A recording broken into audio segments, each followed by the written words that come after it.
I got home Friday evening thinking that after a long, exhausting week of traveling, I'd get a nice break in the company of my wife. Maybe even do something special with her. Our 3 children live independently now, and after 22 years of marriage, I figured we could enjoy a quiet weekend together. I walked into the garage into the kitchen, saw the mail on the counter, and as I stood there, I heard footsteps coming down the stairs. Then she walked into the room, my beautiful 45-year-old wife, wearing a short robe, the one she knew always made me take notice. "Oh," she said, a bit surprised, "you're home early." I glanced at my watch. Sure, I was a bit ahead of schedule, but it was still within reason. "Where are we going?" I asked, trying to keep things light. "Well, I'm leaving," she replied, her eyes darting to a small bag at the end of the sofa. "I don't know what you're doing, but I'm going." I froze. "Leaving where? With whom?" Her gaze shifted to the bag again, and she said, "I have a date with William Strathmore. I'll be back Sunday night, and we can talk then." It felt like the ground had just slipped away from beneath me. "You're doing what?" My first instinct was to call for backup. I grabbed my phone and dialed my daughter. I wasn't about to let this slide without some help. "Hello, Daddy, what's wrong?" she answered, cheerful as usual. "I need you to come here right now," I said, barely holding it together. "Your mother's hurt. She needs us." "Dad, what?" Her tone shifted to confusion and concern, but I hung up and dialed my son, repeating the same thing, adding that he should call his brother too. I then called her parents. There was no shortage of confusion and shouting, but I didn't have time to explain to them. I threw her purse onto the coffee table, spilling out the usual contents: credit cards, keys, a 12-pack of Trojan condoms. Ironic, since I had a vasectomy. And of course, a confirmation email from a Marriott in Kenilworth with room reservations from today through Sunday. William Strathmore. I thought I knew him. He was a pediatric surgeon at the hospital where my wife worked. I'd met him at a Christmas party a few years back, and I didn't like him. He was slimy, to say the least. His wife, however, was stunning, and I suspected there were problems between them. I confiscated the credit cards and car keys, then stuffed the email into my pocket for good measure. I knew her phone code, our anniversary date. She was still upstairs, so I quickly grabbed the hospital's emergency contact list. I found the home number of Dr. Strathmore, and after 2 rings, a woman picked up. "Hello," she said, not recognizing my number. "Mrs. Strathmore, this is David Collins, Judith's husband. Is everything okay?" "Oh, yes, Dave, I remember you. William. And I were just talking about you and your wife the other day. Is something wrong?" "I'm not sure," I said, "but I don't think William is where he says he is. My wife just told me she's spending the weekend with him at the Marriott in Kenilworth, and I have proof. I have a confirmation email for 7 rooms from today through Sunday." There was a long pause, then she said, "Let me call you back." I didn't wait around. I went to the hospital's director of health, Karen Adams, someone my wife was close with. Her husband, a detective sergeant, I knew well enough. I dialed her number, and when she answered, there was a noticeable tension in her voice. "Karen, it's Dave. I think something's going on between Dr. Strathmore and my wife, and I need it investigated." "Dave, I can't talk right now," she said quickly, then hung up. I was left standing there, unsure what to do next. Judith's phone rang, and when I answered, a voice I didn't recognize said, "Judith, he knows. He knows everything. What did you tell him?"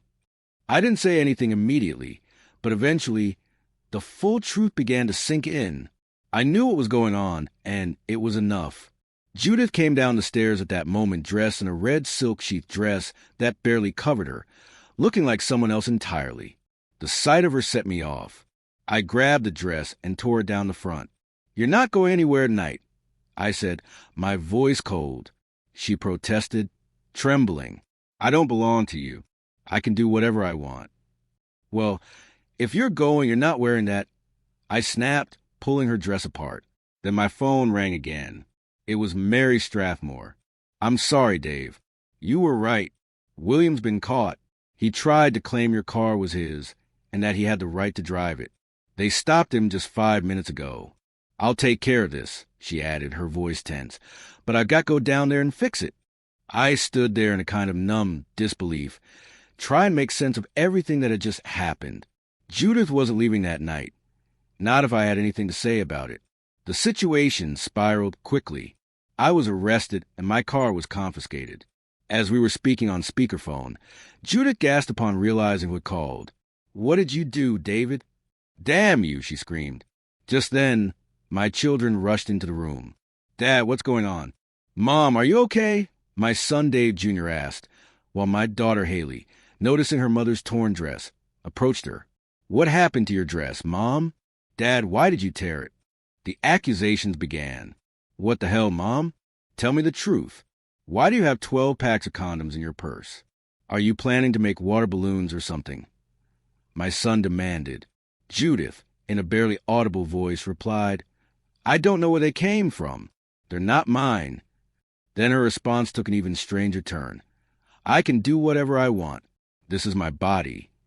Immediately realizing how inappropriate her words were in front of our children, she tried to cover them up with, "Well, that's none of your business." At this point, young Dave rolled his eyes and went to the kitchen to grab a drink. A few minutes later, he returned with an envelope, handing it to me. "Here, Dad. It's addressed to you." The contempt in his eyes was unmistakable.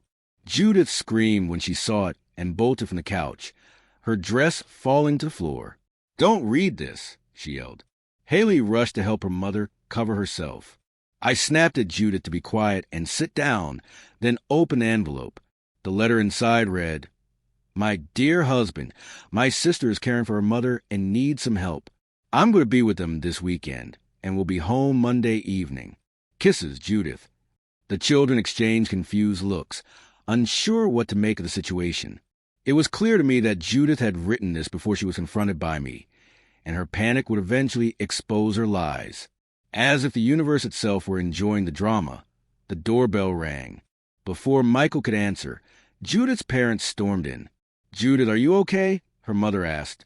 Her father, seeing the chaos, roared, "What is going on here?" Judith fainted. Her mother and daughter rushed to revive her, while her father began to boil over in rage. I quickly brought them up to speed on the events, making the atmosphere colder by the second. Judith regained consciousness and, in a hysterical state, pleaded with her mother for help. "Help. Call your sister. You were supposed to help her with your mother. Maybe she can help you out now." I snapped, handing Judith's father the letter. I dialed her sister's number. Mavis picked up. "Hello, is this David? How is Mom? Is she doing all right?" she asked, almost too cheerfully. I replied, "Judith is really being helpful. I don't know what I'd do without her. Can I speak with her?" Mavis tried to brush it off, but her mother snatched the phone from her. "Don't worry about it, Mavis. Your sister has her own problems now," she snarled, as Judith's mother ended the conversation. Mavis screamed, clearly upset. At that moment, Judith collapsed again, now mostly undressed in front of her children and parents. I felt nothing but contempt for her. At this point, Judith had ruined everything. Meanwhile, I received another call, this time from Jerry. "David, you were right. We got a search warrant for 7 rooms at the Marriott. We found 12 more people involved, including your wife." I could barely contain my rage. Jerry continued, "I'm sorry, David. I really am." Turning to Judith, I said coldly, "Go upstairs, put something decent on, and get out of my house." She stood, tears streaming down her face. Before she left, she turned and pleaded, "Please, don't throw me away like this." I responded bitterly, "You ruin our marriage with your selfish attitude. I could have cheated so many times, but I didn't. I loved you, but now this is what you've done to me." Her composure shattered. Judith fled upstairs, leaving one of her heels behind. My son, Dave Jr., then turned to her and said sarcastically, "Don't worry, Mom. Adrian and I will plan your wedding for you. It won't interfere with your sex parties. Maybe Dad can bring a new girlfriend." He was referring to Adrian, his girlfriend, though we didn't know how serious they were. Now we did. As Judith left, her mother accompanied her out, and her father turned to me. "Is there any chance of overcoming this?" She clearly needs help. I met his gaze and replied, "Funny way to show it." Judith's actions, alongside her doctor lover's abuse of hospital resources, only worsened the situation. The hospital scrambled to cover it up, but the truth came out. Judith lost her job, along with others involved, including the doctor, who was fired and sued. The aftermath was devastating for her, but I was left to pick up the pieces of my life. Though I filed for divorce, I tried to salvage our marriage, believing that with time I could help her. The pain was unbearable, and yet I couldn't bring myself to give up. We went through therapy, and though it was difficult, I worked tirelessly, hoping things would get better. My children stood by me, seeing that I was trying, and eventually Judith showed remorse, which gave me hope. However, months later, my anger boiled over when I saw the doctor who'd been involved in the affair. I took matters into my own hands, beating him senseless. It was cruel, but I couldn't let him get away with what he had done. With a police officer present at the time, there were no consequences for my actions. I don't know if I would call myself lucky, but in the end, the right opportunities came my way. With the support of my children and friends, we were able to settle out of court, with the hospital and the doctor both facing legal consequences. We walked away with a significant settlement, though my personal healing was far from over. Judith and I are slowly rebuilding our relationship, though it's been far from easy. Sometimes she sobs in regret, apologizing for the trauma she caused. It's painful, but with time, we are working through it. Our intimacy, once strained, is now more fulfilling than ever, but I've learned not to take anything for granted. In the end, the whole experience made me realize that I love her, but I'm no wiggling.